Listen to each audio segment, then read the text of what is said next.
Bienvenidos amigos, bienvenidos a esta tercera entrega de la serie El 68, una historia de todos.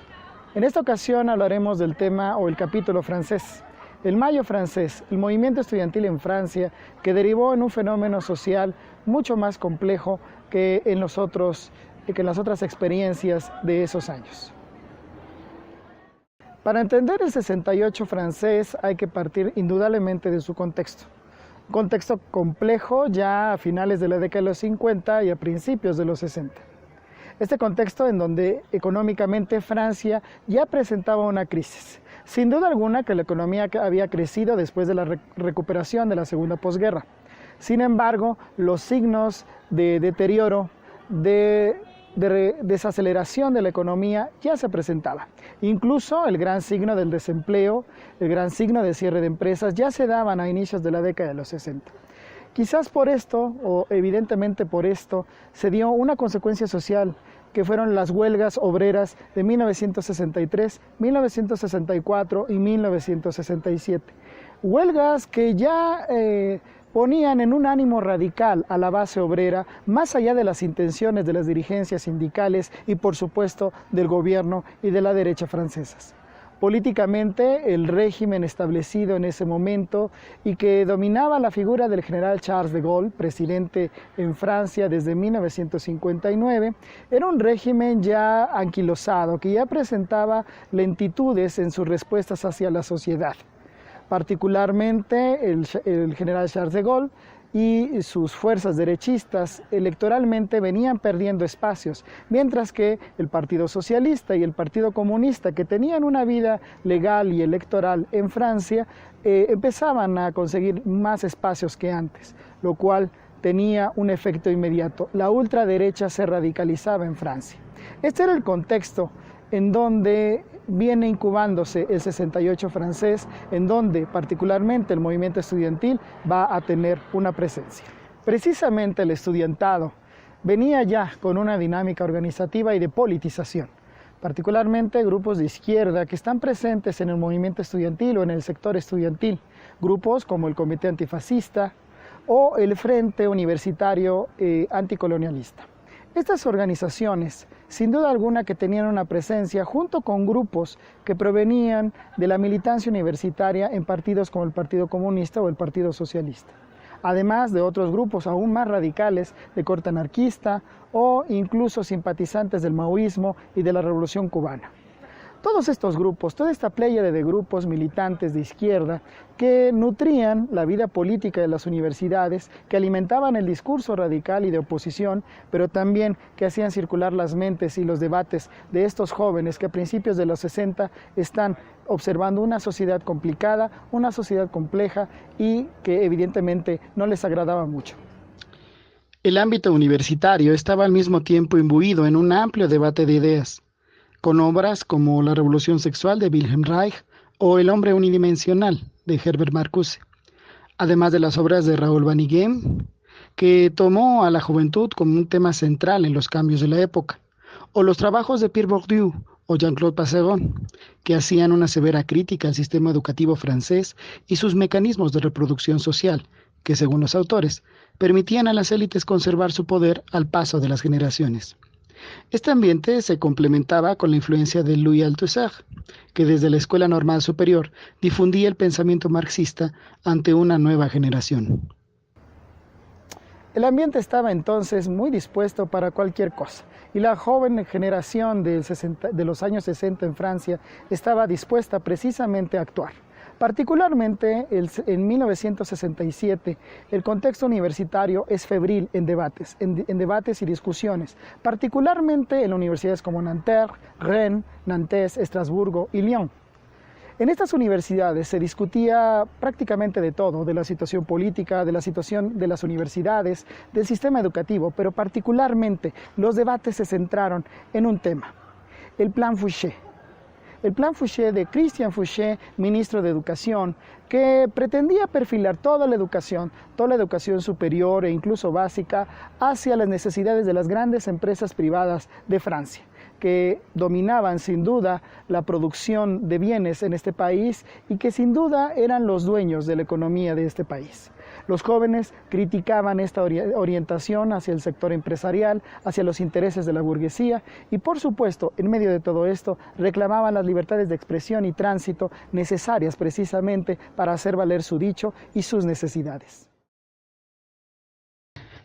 El 5 de marzo de 1967, los estudiantes de Nanterre protestaron contra el reglamento que prohibía dormitorios mixtos en la residencia universitaria.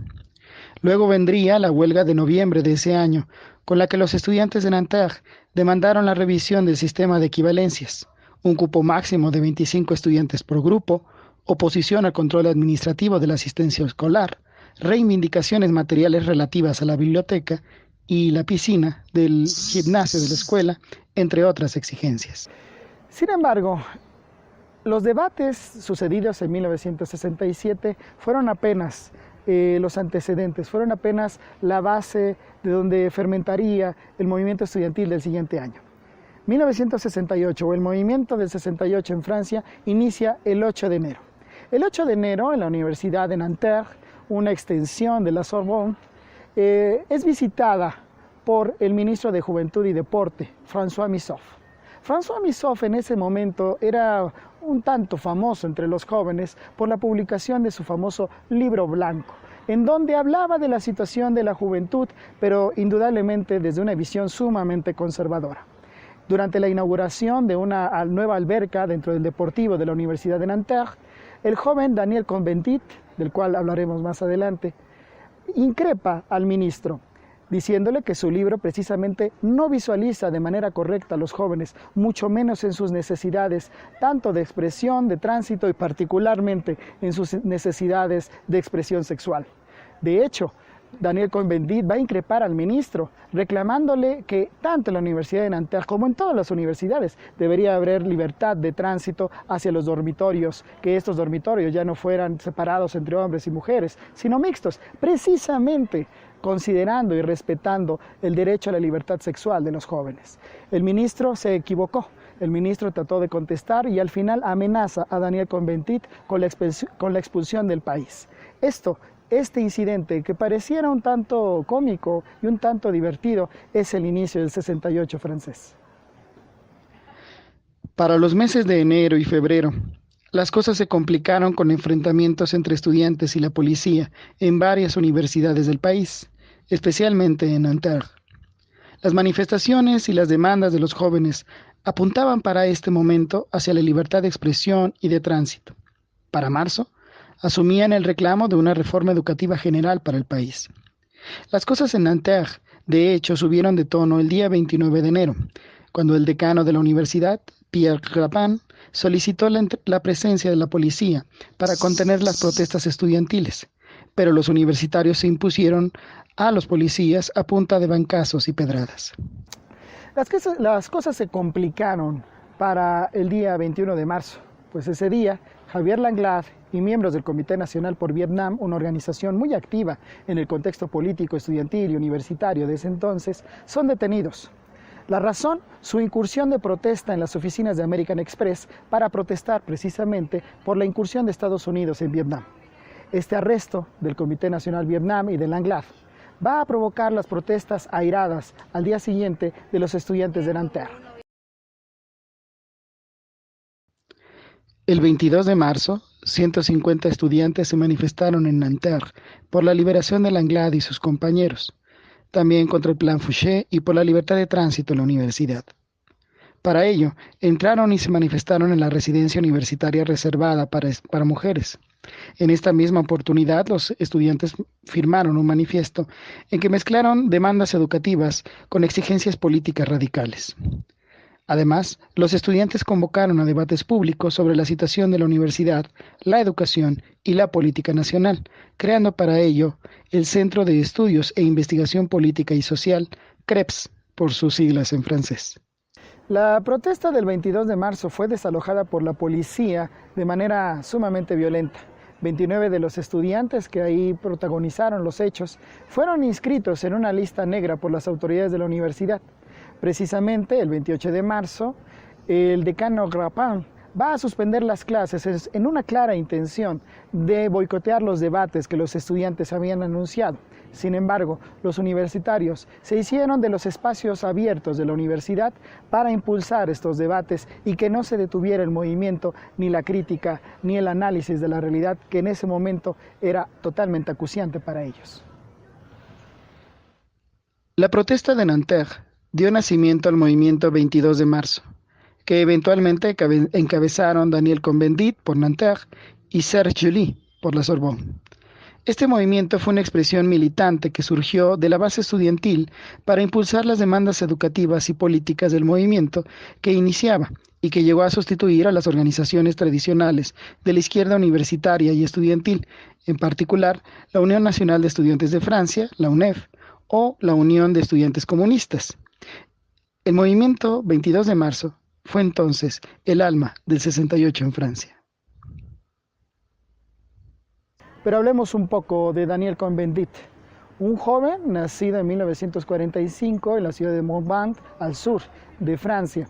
Un joven de familia informada políticamente, pero que muy joven va a dejar el país, ya que irá a Alemania a hacer sus estudios básicos y preuniversitarios. De hecho, Cohn-Bendit va a asumir la nacionalidad alemana con tal de alejarse del obligatorio servicio militar en Francia. Este hecho, el de tener la nacionalidad alemana, aunque hubiera nacido en Francia, sería parte de las críticas y de los ataques de las derechas. Críticas y ataques que al movimiento estudiantil en ningún momento le van a importar. Daniel Cohn-Bendit, desde un perfil anarquista sumamente asumido y argumentado, será uno de los líderes importantes, junto con Serge Jules, para encabezar el movimiento del 68, al menos en su primera etapa. Entre los meses de abril y mayo, particularmente los días 22 de abril y hasta el 2 de mayo, la situación va a subir de tono en la Universidad de Nanterre. Por un lado, habrá nuevas manifestaciones para exigir la liberación de los miembros del Comité Nacional por Vietnam.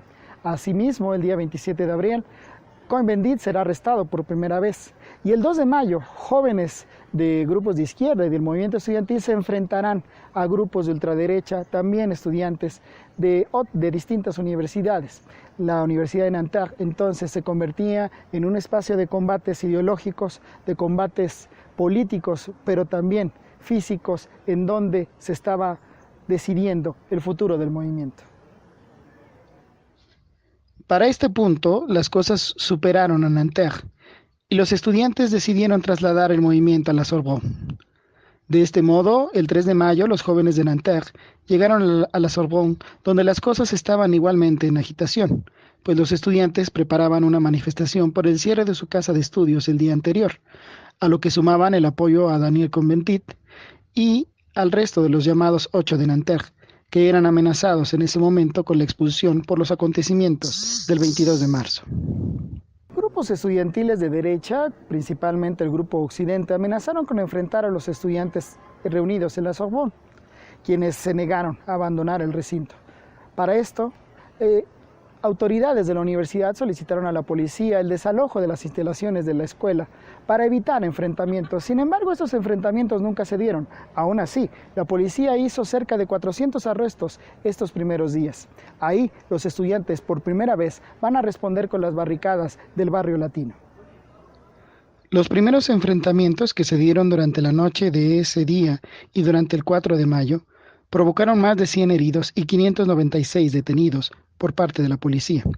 De esos detenidos, los tribunales condenaron a 17 manifestantes a 4 años de cárcel. Ese mismo día, 4 de mayo, los cursos de la Sorbonne fueron suspendidos. En medio de esta situación, el 6 de mayo, Cohn-Bendit y el resto de los 8 de Nanterre asisten a la Sorbonne para declarar ante un comité de disciplina de la universidad.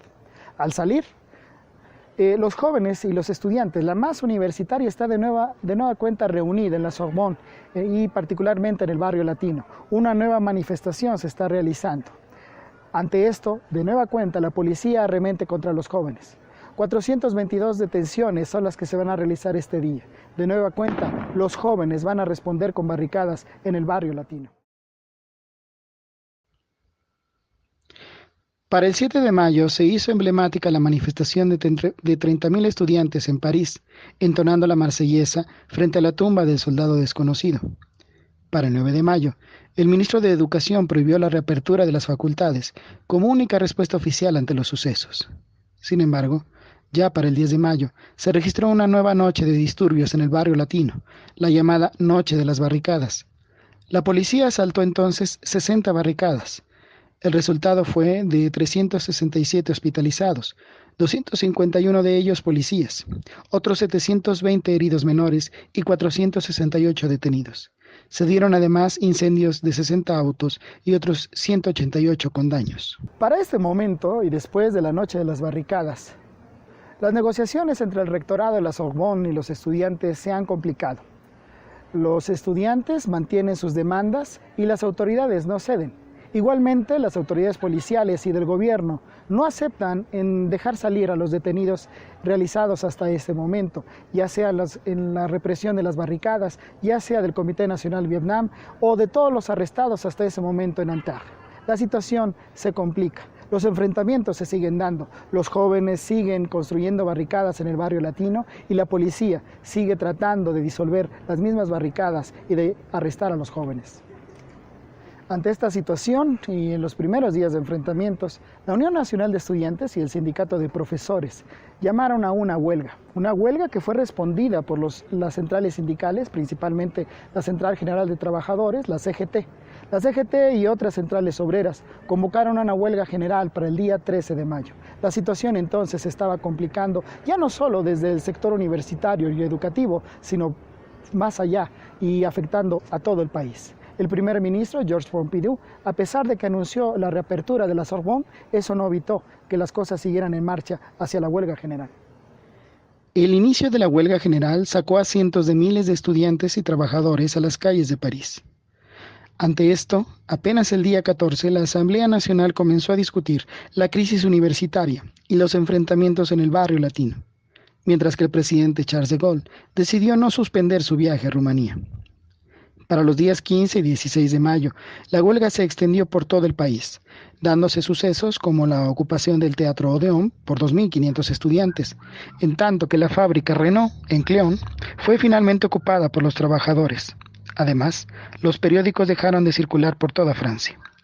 Hacia el 18 de mayo, el presidente de Gaulle llegó finalmente de Rumanía, mientras que el Festival de Cannes era paralizado, pues reconocidos directores franceses retiraron sus películas de la competencia y el jurado renunció, cerrando así el festival. Para el día 20 de mayo, la situación en Francia se ha complicado hasta excesos y límites insospechados. Para ese día 20 de mayo, 10 millones de obreros en toda Francia están involucrados en la huelga.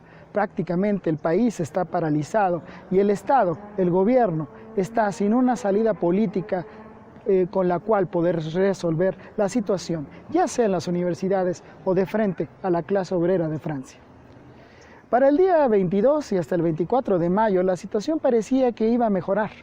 Las confederaciones sindicales anunciaban que estaban dispuestas a negociar. La Asamblea Nacional incluso ya hablaba de una amnistía para todos los detenidos, estudiantes, obreros, etc. E incluso el presidente de Gaulle anunciaba la intención de un referéndum para resolver políticamente la situación. Sin embargo, ese mismo día, los enfrentamientos en París entre estudiantes y la policía particularmente vuelven a darse. Se vuelven a dar números brutales de detenciones y de heridos. 795 detenidos y 465 heridos fueron los saldos de los enfrentamientos entre el 23 y el 24 de mayo. Esto evidentemente echaba para atrás cualquier solución de resolución hasta ese momento planteada.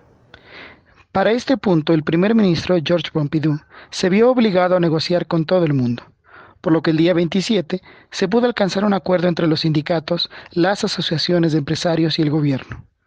Con esto se aumentó el salario mínimo, se redujo la jornada laboral y la edad de jubilación.